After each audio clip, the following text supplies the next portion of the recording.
Welcome to the Home Downsizing Show. My name is Ben Souchek, your host and the owner and founder of Home Downsizing Solutions. With the Home Downsizing Show, I want to provide you the information and resources to make the downsizing of your house stress and hassle-free. So sit back and enjoy the show. Thank you for joining us.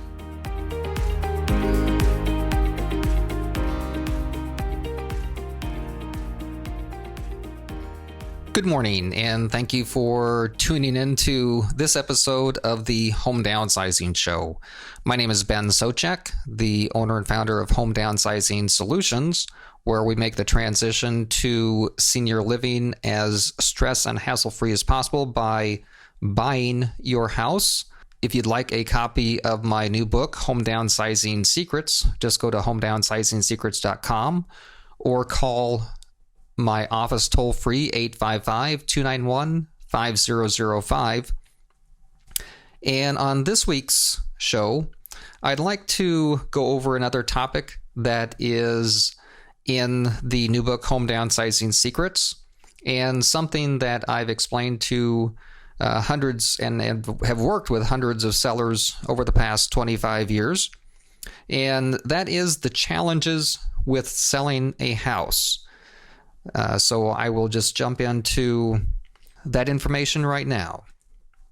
And of course, if you have any questions, you can always give our office a call. Again, 855-291-5005. So with the challenges of selling a house, I'll go over several of the typical challenges that homeowners encounter when they sell a house in a traditional manner. Some of the challenges are getting the house ready for sale, listing the house or otherwise putting the house on the market, showing the house and keeping it in show-ready condition, the uncertainty of when the house will sell, finding a buyer that can qualify for a loan, and one of the biggest challenges, not knowing what you will actually net from the sale of the house, how much money you will actually receive after all the fees and transaction costs are deducted from the sale. So first, getting the house ready for sale. As discussed at an earlier episode, what you are going to need to do to get the house ready for sale. Do you know how a potential buyer is going to see and look at your house? Do you have the funds necessary if updates or repairs need to be made to get the house ready for a sale? I have heard numerous times from sellers that they have been told by agents that they need to paint, put down new floor coverings, possibly update the kitchen and bathrooms, etc., if they want to put the house on the market. Do you want to be living in a house while these updates and repairs are being done? Real estate agents typically want to list houses that are in nice condition. This will typically make their job easier to sell the house, as well as generating a bigger commission. One question you will need to ask yourself is, do you want the expense, inconvenience, and potential hassles that come with this? Do you want to find and interview contractors, get multiple quotes, and oversee the repairs and updates to ensure they are done correctly? If your expectations are to get top dollar when selling the house better be in nice and in better condition than the competition. As I mentioned another time, if it has been several years since updating items, most buyers are going to expect the item to be updated, or it will, or they will expect a discount if it is not. And most buyers will typically think they need to spend more money than what is really needed to update a house. Most buyers just do not have the experience of what it takes to update a house, if needed, or the imagination of what they could do with a house. The next item, listing and putting the house on the market. To start, a real estate agent will typically be a little more optimistic about the selling price than is realistic in an effort to get your listing, unless you're in a really hot market. If you decide to list, one of the things you need to do is to have the agent show you the market statistics for your area. Not just some, but all of them. You want to know what your competition is if you list your house. You want to know what houses were on the market but didn't sell. And you want to know what sold at what price, how long it took to sell, and the condition of the houses that sold. You will also want to compare your house to comps or comparables of similar houses, such as a ranch, raised ranch, split entry, etc. It is generally not accurate to compare a ranch to a 2-story split entry or other type of house. So you want to make sure that you're comparing a ranch to a ranch or a split entry to a split entry. The condition of the house that sold or of the houses that sold is very important. Did the top price comparables have new kitchens and bathrooms with granite countertops, cabinets with slow closed drawers, etc.? Comparing the finish of the comparables to your house is critical to understand why some houses that you may not think are any better than your house sold for the amount that they did.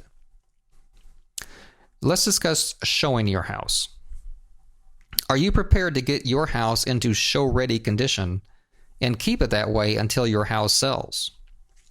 One of the frustrating items to deal with when listing a house are calls from agents at inconvenient times, especially short notice showings when the agent just happens to be in the neighborhood and would like to show your house. Do you work with the inconveniences and let them show the house? Or do you say no, but possibly lose the potential buyer? An item that goes along with showings is the need for the seller to leave the house for showings and open houses. Do you want to leave the house every time there's a showing, especially if they are on short notice and at inconvenient times?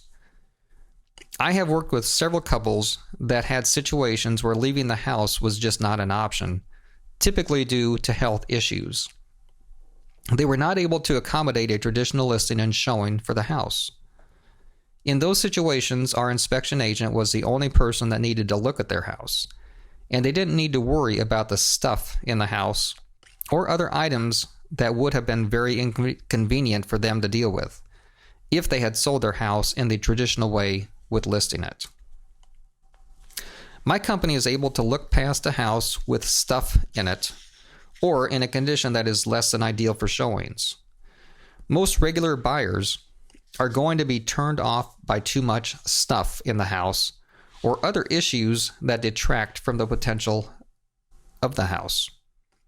Another concern that I hear from sellers is the thought of not knowing who may be walking through the house.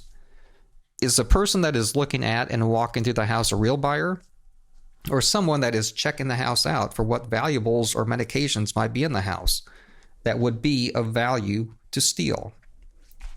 Not knowing when the house will sell. One of the most common concerns I have heard over the years is, when will the house sell? Sellers have often said, I would like to sell my house and move, but I don't know when I'll be able to move into the house or apartment that I'm looking at. Or, I can move, but I don't want to have a vacant house that I would be worried about taking care of. With a vacant house, you still need to, or should, keep utilities on. You still need to keep it clean and in showing condition if it's on the market. And you will need to get insurance for a vacant house, which is much more expensive due to the increased risk for insurers of vacant houses. Finding a buyer that can qualify for a loan. If you list your house, you are also most likely looking for a buyer that will need to get a loan to buy your house. If you're able to find a buyer, it's only the first 3 or 4 hurdles to get over before actually selling the house. Okay, you have a buyer and a signed agreement to sell your house. Now what? First, the buyer will most likely want a whole house inspection. You can't blame the buyer for wanting this inspection. After all, buyers typically aren't house experts and want to make sure they are not buying a house with defects. However, depending on the buyer and the market conditions, the inspection can turn into another negotiating opportunity for the buyer at the expense of you, the seller. Depending on the house inspector, this can be a smooth process, or it can turn into the buyer trying to nickel and dime you for any item they can identify. I encountered one inspection that even identified a light bulb not working as a deficiency that the buyer wanted corrected. Some inspectors, in an effort to be as thorough as possible, will find any and all items, no matter how small, as deficiencies. What you, the seller and buyer, ultimately do about these deficiencies are up to your negotiations. Since most buyers will be getting a loan to purchase a house, the lender will typically require an appraisal for the house. The appraiser's job, just as the whole house inspector, is to make sure there are no known deficiencies or defects with the house. The lender wants to know that they will not be making a loan on a house that would be a risk to their loan and funds. If there are deficiencies, the lender will want those corrected before making the loan. Again, this will lead to a negotiation between the buyer and the seller as to who will pay for those. Depending on the current market and credit conditions, how quickly or easily a loan will close can vary greatly. I've worked with lenders that have performed as expected, and I have had the misfortune to work with lenders that seem to invent excuses as to why they could not fund a loan. Until the loan is funded and the sale closed, you will have the concern of, will the house actually sell and close?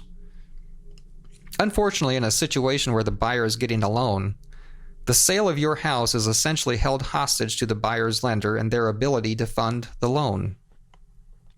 As mentioned elsewhere in the book, this is why you definitely want your agent to be authorized to speak with the lender if you are listing your house, so you know the status of the loan at all times. The next item, what will the net proceeds be from the sale of the house? Knowing what your net proceeds will be from the sale of the house can be a big unknown item if you sell your house in a traditional manner or with less than professional home buyers. Net proceeds are much different than gross proceeds, than the gross selling price. Typically, a gross selling price will be whatever the listing price is, but that's before any of the transaction cost or expenses to sell the house are taken into account. So when you put your house on the market, there is typically no way of knowing what you will actually net from the sale of your house until it actually closes. And we'll discuss more of this in another show. Thank you again for tuning in to this week's episode of the Home Downsizing Show. If you would like a free copy of my book, Home Downsizing Secrets, just go to homedownsizing-secrets.com or just give our office a call, toll free at 855-291-5005. Again, that's 855-291-5005.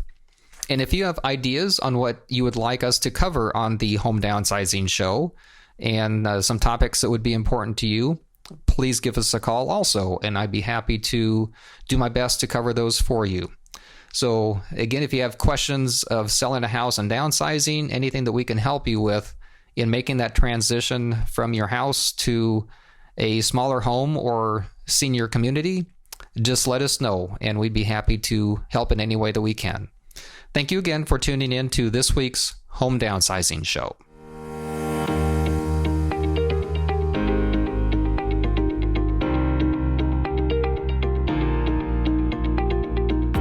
Thank you for listening to this episode of the Home Downsizing Show. For additional information and resources on home downsizing, just go to homedownsizingblueprint.com. That's homedownsizingblueprint.com.